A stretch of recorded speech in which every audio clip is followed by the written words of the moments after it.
Alright, back again. Hey, I'm gonna do part 2. This is part 2. And we start with Heisengirl. Hi, Heisengirl. I'm speaking with you. And she brings me a lot of questions. Let's look at them. First question.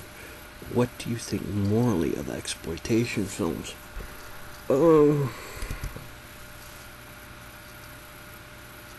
It was a double-edged sword, really.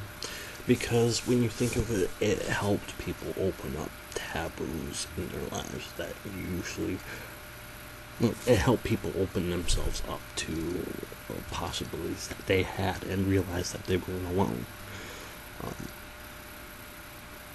Some people had certain fetishes that really wasn't looked on in society greatly, but it helped them to know that there were people out there who knew their feelings and knew their wants and needs in a certain manner, and then it did help break some barriers. On the other hand, the people making these films weren't making films to break barriers. They were making films to break box offices. Okay?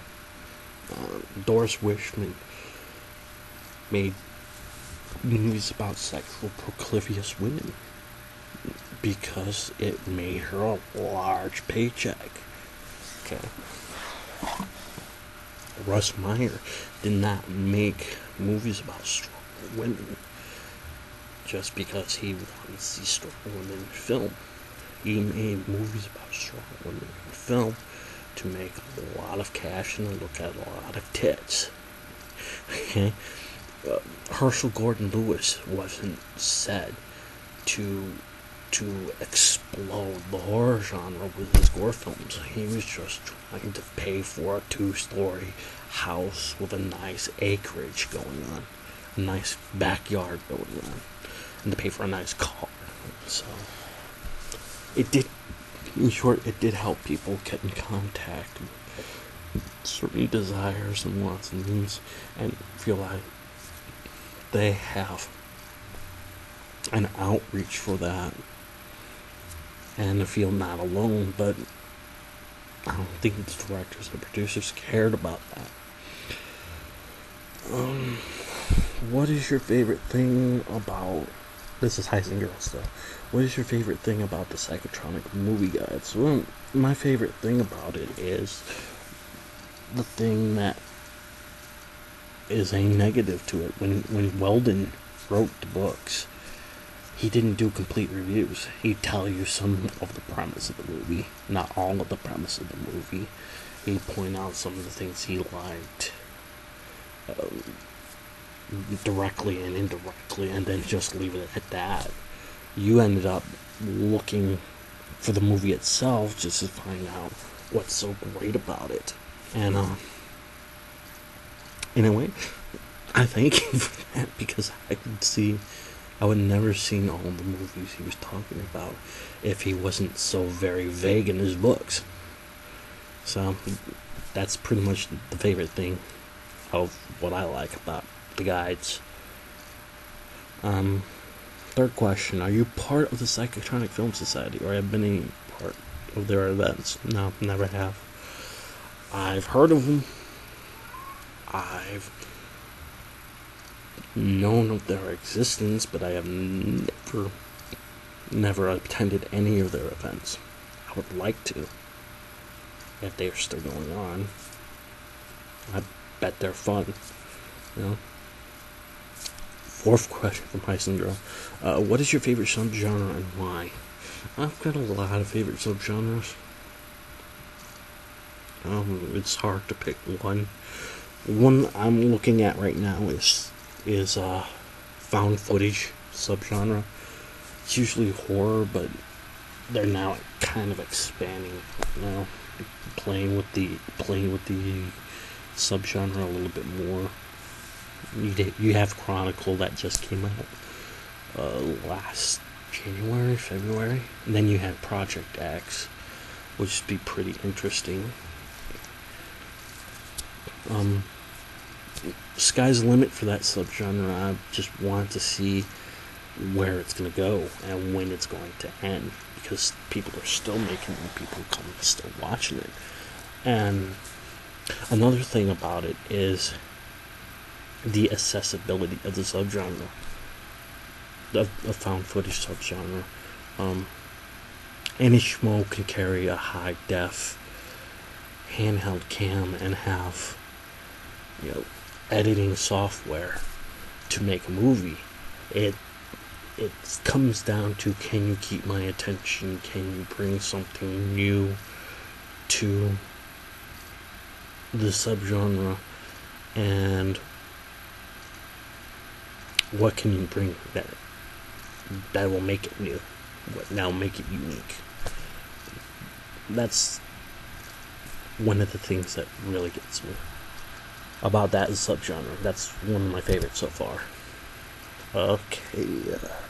Do you consider psychotronic film to be largely limited to older formats, since it was partially born of changes in the distribution system? Do you see the genre as more alive than ever? Where do you draw the lines around it? Oh yeah, it's definitely alive. It's definitely kicking. It's a little bit more known than I think people think it is. You can get several subgenre films at Walmart for $20 or $25, depending on the format. And as I said before, when VHS and then DVD and Blu-ray came of commercial age, it gave a lot of people the ability to make their own movies. And now with printing and copying software, it's giving them a distribution system. So you could see guys living out in the middle of Wyoming making third-rate horror movies and then putting them out for $20 a pop on a DVD, and spending about $40 to $70 on the whole decoration thing. You could be seeing your next American International Pictures coming out of Montana. You could see your next Hammer Films coming out of Maine. That's what I like about the progress in it. Could be anybody. So no, format change doesn't stop the wheels going. It just makes it go faster, and it makes it more accessible to people. Hope that explains a little bit of that. How do you explain the phenomena by which something is so bad that it becomes good?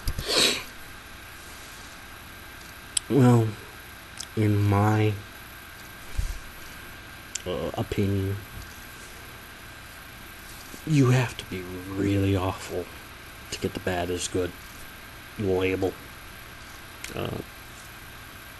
For instance, The Room, I think the lead actor, Tommy Wiseau, pretty much his performance made that movie go from mediocre to so bad it's good.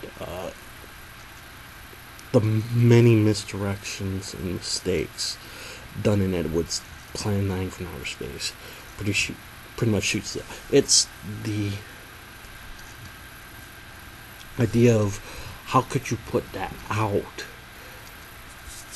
It's the car crash quality of the performance or the direction that really pushes it to so bad it's good. You gotta look at the movie itself to gawk and realize how bad a movie is to get that good quality. Let's see, Rock and Roll Nightmare. You had John Michael Thorpe, who just hammed the shit out of the movie.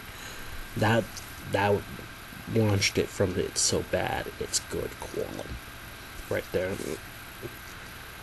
As it's pretty much, how could you put that out and be proud of it? That really sends it over the line. And sometimes people think that's ballsy. Some people think that's foolish. There's a fine line to that. So, it's 2. We're going for 3, baby. 3. See you in a bit.